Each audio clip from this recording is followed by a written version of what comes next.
안녕하세요, 멘탈리안입니다. 오늘 영상은 그냥 바로 본론으로 들어갈게요. 200명이 넘는 분들이 DM으로 요청해 주셨던 짝사랑 성공법에 관한 것입니다. 짝사랑을 성공하는 방법도 일종의 공식이 있어요. 모든 사람에게 다 통하는 건 아니지만 제가 8년 동안 상담을 하면서 제일 확률이 높았던 방법을 공개하도록 하겠습니다. 1단계, 의도적 거리두기입니다. 짝사랑 상담을 하면 제일 많이 듣는 얘기가 이거예요. 내가 많이 티를 안 내서 상대방이 모르는 것 같다. 정식으로 고백을 하면은 마음이 전달될 것이다. 근데 이거 잘못했다가 완전히 짝사랑 실패합니다. 제가 예상하건대 이미 상대방은 여러분이 자신을 좋아한다라는 걸 다 눈치채고 있는 경우가 많아요. 그 사람과 만날 때 미세한 표정이나 행동 등을 통해서 고백을 여러분께서 안 했더라도 알고 있어요, 이미.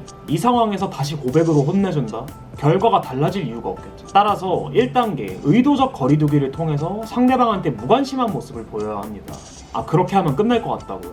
그렇다면은 여러분도 상대방이 무관심하고 거리를 뒀을 때 마음이 정리됐어야 하는 거겠죠.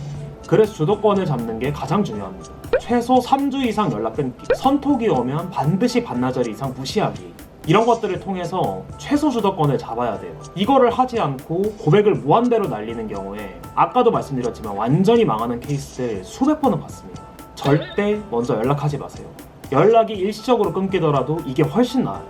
2단계, 질투 유발입니다. 물건을 살 때 가장 사람들이 급해지는 경우가 언제일까요? 저는 품절 임박이라는 문구가 떴을 때라고 생각합니다.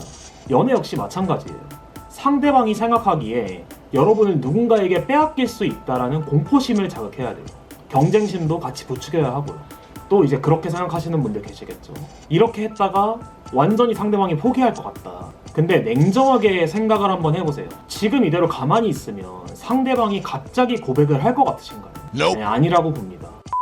아마 그런 생각 때문에 이도저도 못하고 짝사랑이 실패하고 질질 시간만 지나갔을 거라고 확신해요. 질투 유발을 할 때 중요한 포인트가 있는데 대놓고 남친이 생겼다고 하는 게 아니라 간접적으로 나가는 거예요. 뭐 예를 들어서 짝사랑 상대방에게 뭐 연애 상담을 하는 척하면서 다른 남자와의 관계를 물어볼 수도 있고, 인스타나 카톡, SNS에 누군가 찍어준 듯한 사진, 다른 남자가 촬영을 했을 법한 사진을 일주일에 2개 정도 올리는 것만으로도 질투 유발이 가능해요.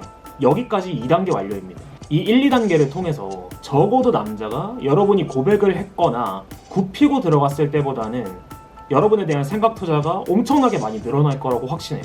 3단계입니다. 상대방의 가치 깎기. 그러니까 간단해요.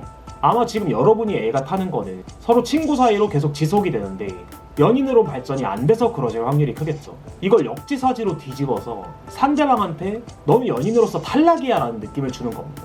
대표적인 대사 이런 게 있겠죠. 너는 그냥 편한 친구 같아. 편한 친구라는 생각이 든다. 편한 오빠 동생 사이로 쭉 있는 건 쭉 남았으면 좋겠다. 이렇게 마음에는 없는 말이지만 한 방을 의도적으로 던질 필요가 있습니다. 계속 걱정이 되실 게 이렇게 주도권을 계속 잡는 방법만 쓰면은 상대방이 포기하지 않을까 생각이 계속 드실 수 있는데 통계적으로 안 그런 케이스가 훨씬 많습니다. 그리고 이렇게 상대방의 가치를 깎는 방법은 남자의 오기를 자극하는 방법이기도 해요. 나한테 그렇게 잘 보이려고 노력하던 때는 언제고 이제면서 친구라니 내가 매력이 없어졌나?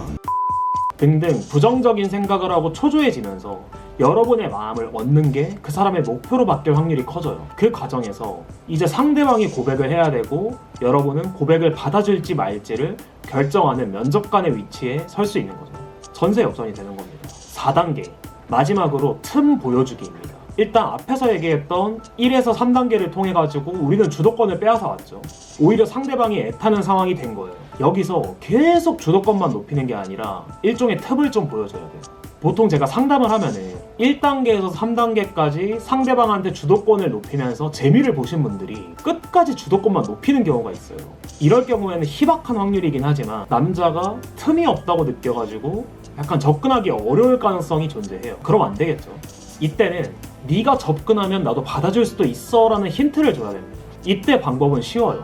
그냥 상대방을 이성으로서 인정을 다시 해주는 겁니다. 당연히 어느 정도의 거리는 지키면서. 그냥 진짜 쉽고 유치한 예를 들자면 여러분이 좋아하는 사람이 키가 매우 크다 라고 하면은 나는 키 큰 사람을 보면 확 매력이 생기더라 라고 말하거나, 남자가 엄청나게 유쾌한 타입이면은 난 나중에 사귀게 됐을 때 케미가 잘 맞고 웃기는 남자를 만나고 싶다 라고 은연중에 간접적으로 남자를 띄워주는 거죠. 남자는 필연적으로 나보고 하는 말인가? 그게 고백 각인가? 생각하면서 일종의 틈이 생기게 되는 거죠.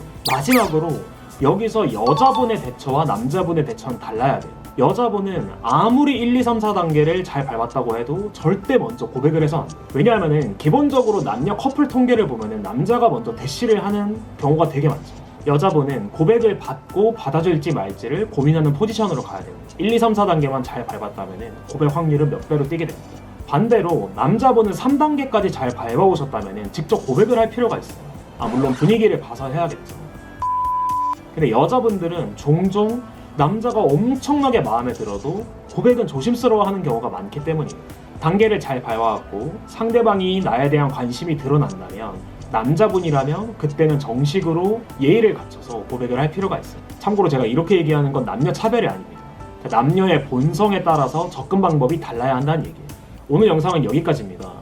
마지막으로 이 전략을 쓰고 어느 정도는 시간을 두고 지켜봐야 돼요. 1, 2, 3단계 다 옮겼다고 3, 4일 만에 상대방 마음이 한순간에 변하지는 않겠죠. 일단 시도하고 지켜보세요.